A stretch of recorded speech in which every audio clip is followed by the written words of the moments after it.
অনেক তো হয়ে গেছে। আর একটা শাড়িটা একটু সরাও তো। কি করছেন? কিছু না, একটা বিউটিফুল ফেসের শট নিলাম, আর এরকম মার্ভেলাস এক্সেপশনাল ফিগারের শট নেবো না? Just 3 shots. হোয়াট? বুঝতে পারছো না কি চাইছি? লুক এট দ্যাট গার্ল, ওই ছবিটার দিকে তাকাও। ওই রকম ঠিক 3টে পোজ চাই।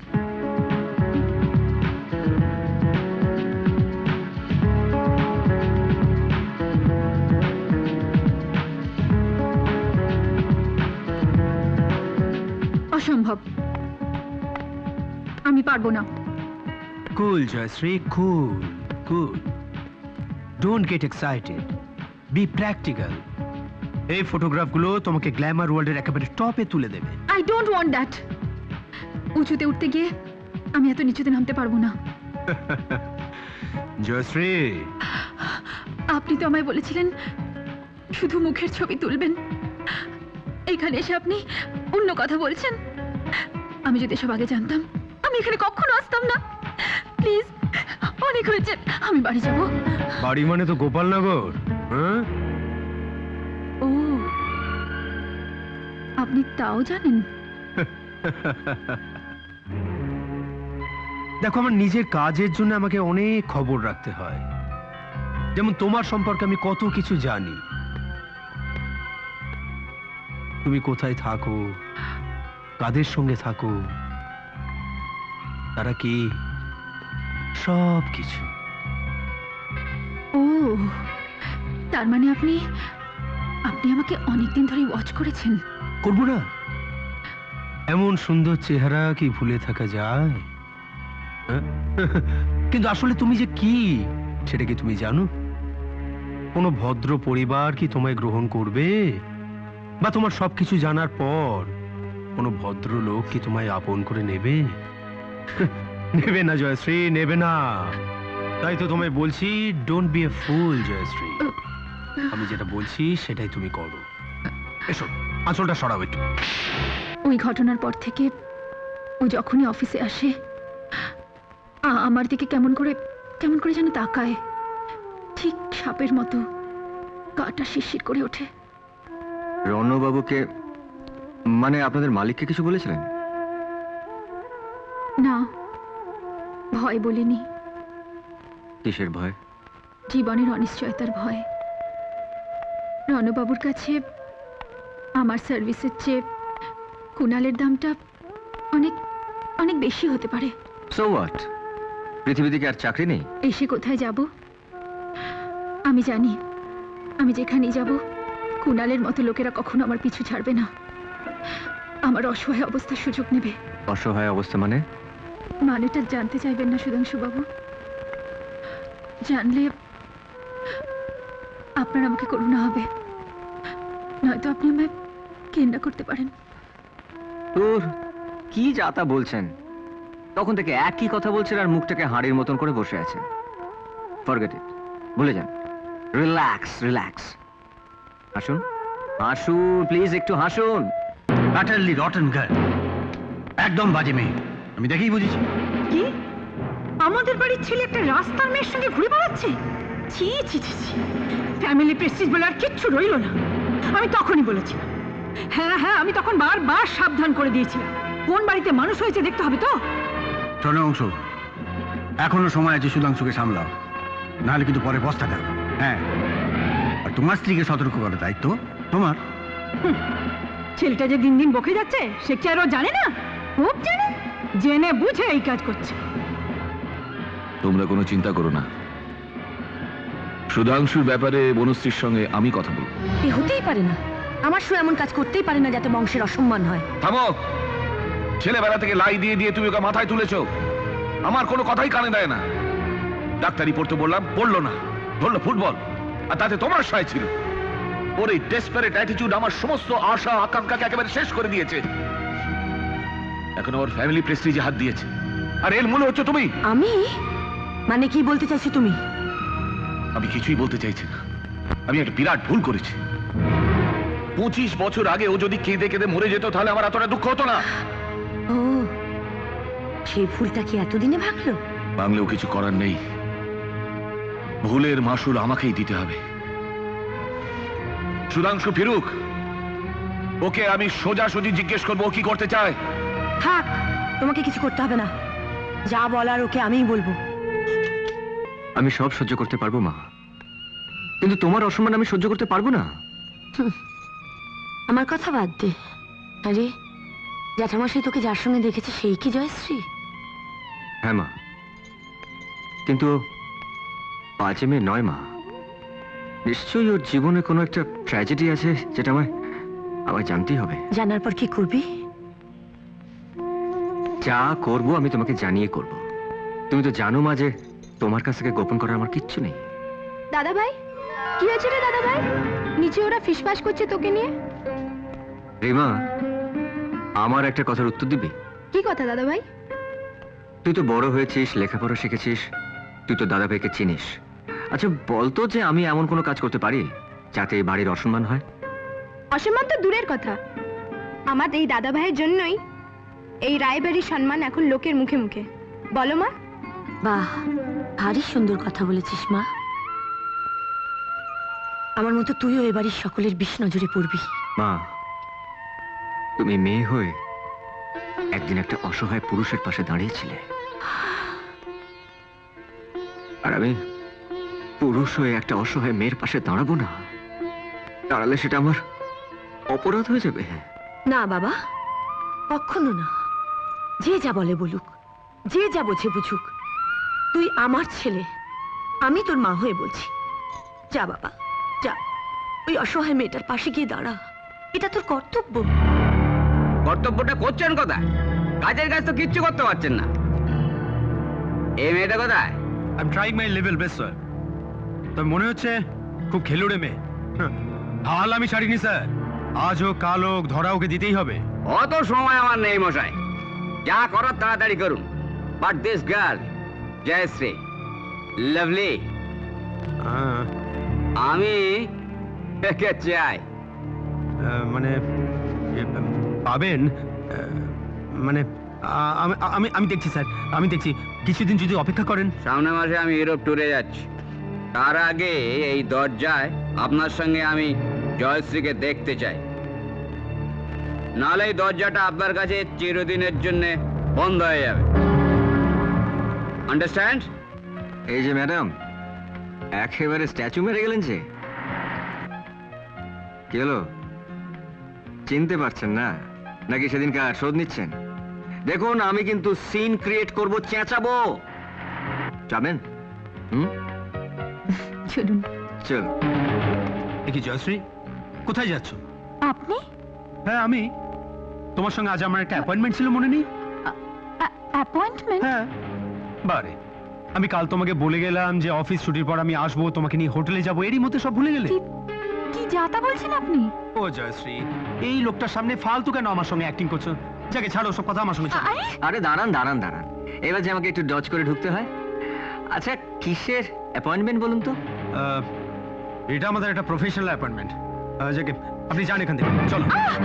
না, আপনি প্লিজ যাবেন না। ও যা বলছে সব ফলস, মিথ্যে। কি ব্যাপার বলুন তো? ওর সঙ্গে অ্যাপয়েন্টমেন্ট, অথচ ও বলছে ফলস। কেসটা জন্ডিস মনে হচ্ছে। আরে দাদা, এসব মেয়েদের আপনি চেনেন না। আপনাদের মতো ভদ্রলোকদের ধরে চুষে আঁটি করে দুদিনের মধ্যে রাস্তায় ছুঁড়ে ফেলে দেবে। আরে হোটেল বারে ঘুরে ঘুরে বাবু ধরে বেড়ায়, বুঝেছেন? তা আপনি কি বাবু ধরিয়ে দেওয়া দালালি করেন? কি বললেন? তাহলে জয়শ্রী আপনাকেও ফাঁসিয়েছে? তা যাকে যাক, তা আপনি জয়শ্রী কত নম্বর বাবু বলতে পারেন? নম্বরটা আপনি আপনার বাড়ি থেকে জিজ্ঞেস করুন না, বলে দেবে। মানে? আপনার বাড়িতেও নিশ্চয়ই মা, বোন, মেয়ে আছে। তারাও তো জয়শ্রীর মতন মেয়ে। তারা কটা করে বাবু বসে, সেই নম্বরটা নিশ্চয়ই আপনি বলে দেবে। বড় ভুল জায়গায় হাত দিয়ে ফেলেছেন দাদা। আমি ফুটবলার, 90 মিনিটে তে কাঠির জাল ছিঁড়ে ফেলি, আর আপনার মতন পাট কাঠির বেড়া ভাঙতে তো আমার 90 সেকেন্ডও লাগবে না। আসুন।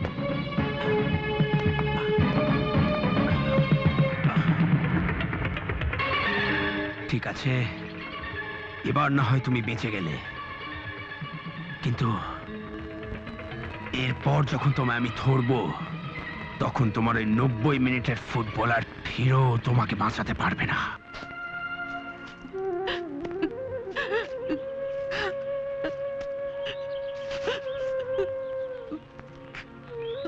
কাঁদছেন কেন? আপনি কি ভেবেছেন যে আমি ওই নোংরা লোকটার কথা বিশ্বাস করেছি?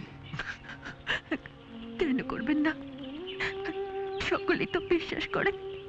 আমি যে আপনাকে বিশ্বাস করি জয়শ্রী দেবী, আপনি যদি আমাকে বিশ্বাস করেন তাহলে আজ আপনার সব কথা আমাকে খুলে বলুন। কেন লোকটা আপনাকে অপমান করার সাহস পায়, আপনাকে নোংরা ইঙ্গিত করে? কোথায় দুর্বলতা আপনার, যার জন্য আপনি সব কিছু মুখ বুজে সহ্য করছেন? বলুন। বলবো, সব বলবো। আপনি যখন এক অসহায় নারীর আত্মকাহিনী শুনতেই চাইছেন, আমি বলবো, কিন্তু জানি না আমার কথা আপনার বিশ্বাস হবে কিনা। তবু আজ আমাকে বলতেই হবে। জানেন, আমার বাবা বিনয় ভট্টাচার্য ছিলেন শিক্ষক। প্রচন্ড দারিদ্র্যের সাথে লড়াই করতে করতে একদিন মানুষটা দম আটকে মারা গেলেন। রেখে গেলেন আমার গর্ভবতী মাকে। আমি তখন মায়ের পেটে। তারপর একদিন আমি পৃথিবীর আলো দেখলাম। জানি না কারা খবর দিয়েছিল। আমার সেই আলো দেখার উৎসবে এলো 3 নাচনেওয়ালি নপুংসক, মালা, মমতাজ আর মার্গারেট।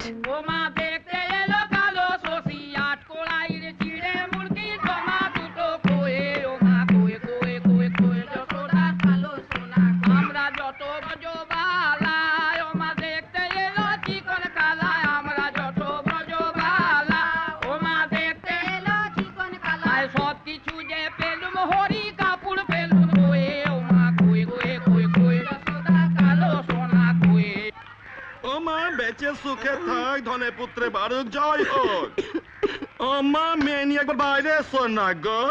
এই যে বেশি কিছু নেব না গো, 500 টাকার একটা শাড়ি দিও গো। কয় রে? আরে কেউ সাড়া দিচ্ছে না কেন রে? মেয়ে যে সারা করে না গো, চল তো ভেতরে যাই। ভেতরে? হ্যাঁ, চল চল চল চল চল। ও দিদি, আরে এ আল্লাহ, এ কি অবস্থা গো? হে যিশু, তোমার এমন সোনার চাঁদের মতো মেয়ে হয়েছে গো মা। কিন্তু একই অবস্থা গো তোমার। শাড়ি, টাকা নিতে এসেছো? আমার যে আজ কিছু নেই গো। এই কদিনে শিশুটা আমার সম্বল। ওকে ওকে নাও না গো। কি বলছো গো দিদি? তোমার মেয়েকে আমরা নিব? কিন্তু দিদি, তোমরা যে বামুন, আমরা 3 জনে যে 3 জাত। আমি হিন্দু, এই মার্গারেট খ্রিস্টান, আর ও মমতাজ মুসলমান। তোমার মেয়েকে আমরা নিলে তোমার মেয়ের যে জাত যাবে গো। আস্তে গো, আস্তে আস্তে।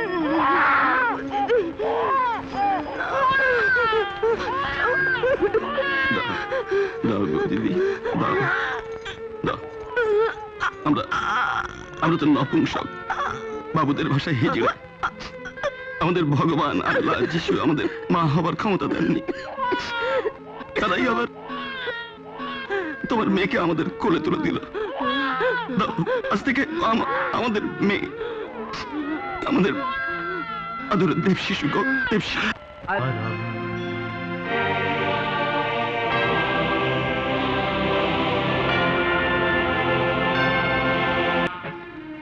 দেখি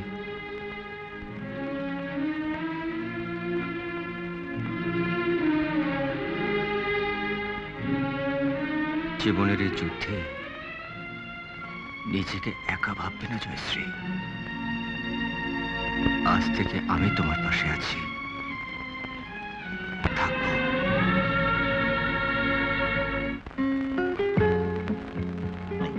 গুড মর্নিং। বসো। ঠিক আছে, বসো। Thank you sir. হ্যাঁ, তুমিও বসো। শুভ কাজে বিলম্ব করতে নেই। কাল রাতে যখন খবরটা পেলাম তখনই ঠিক করেছিলাম যে তোমাকে ফাইনাল করব। আর ওহো, তুমি ওদের পাকাপাকি ভাবে জানিয়ে দিয়েছো তো? Yes sir. আমার কতদিনের স্বপ্ন যে আমি ইস্ট বেঙ্গল ক্লাবে খেলবো, আমি কবে ওদেরকে না করে দিয়েছি। That's it, that is fair. ও আজকাল তো ময়দান থেকে কথার দাম উঠা গেছে। হক বলেছে এনে শুধু টাকা।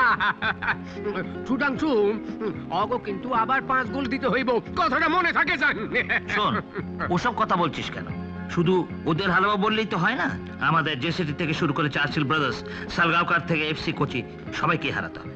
এবং সে লিগ হোক, শিল্ড হোক, ডুরান্ড হোক, রোভার্স হোক, সর্বোপরি আমাদের ন্যাশনাল লিগ পেতে হবে। এবং সেই জন্যই এত ভালো টিম করেছি।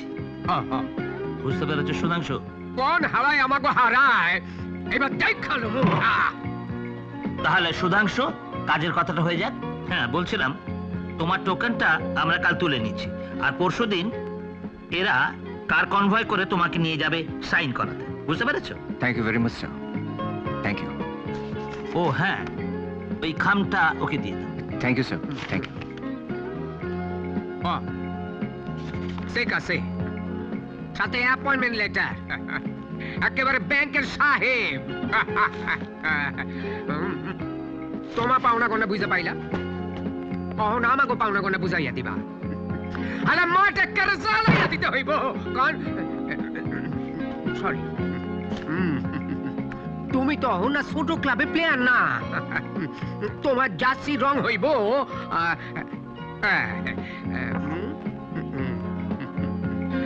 লাল হলুদ। আর তোমার ক্লাবের নাম হইব ইস্ট বেঙ্গল। আলা ফাটাইয়া দিব, ফাটাইয়া দিব, চিন্তা নাই, চিন্তা নাই। সত্যি?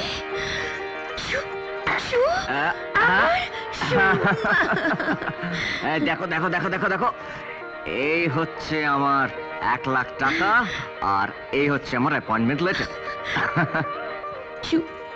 আমার শু, তোকে নিজে আমার কি গর্ব হচ্ছে আমি বলে বোঝাতে পারবো না বাবা।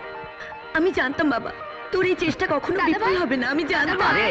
আমি তোর জন্য খুব খুশি দাদা ভাই, তোর জন্য আমার গর্ব হচ্ছে দাদা ভাই। সেদিন তুই 30,000 টাকা ঘুষ দিয়ে সেই সার্জেন্টের চাকরিটা নিতে পারতিস, কিন্তু সেটা না করে নিজের যোগ্যতায় আজ তুই এত বড় একটা কাজ করে দেখালি। গর্ব হবে না? দাদা তোকে একটা প্রণাম করি। দেখো দেখো মা, দেখেছো কিরকম পাকা পাকা কথা বলছে? বারে, ও বড় হয়েছে না, তাছাড়া ও তো ঠিক কথাই বলছে। তুই তো নিজের যোগ্যতা প্রমাণ করেছিস। সব তোমার আশীর্বাদ মা। তুমি বলেছিলে না যে তোমার আশীর্বাদ কখনো মিথ্যে হবে না। মা, এবার কিন্তু তোমাকে একটা জিনিস নিতে হবে। কি জিনিস? একটা সোনার হার, আমার খুব ইচ্ছে। তুই তো আমার সোনা রে, আমি সোনা নিয়ে কি করব বল? তাহলে কি নেবে বলো? বেশ তো, সামনে বই মেলা আসছে, আমাকে বই কিনে দিস।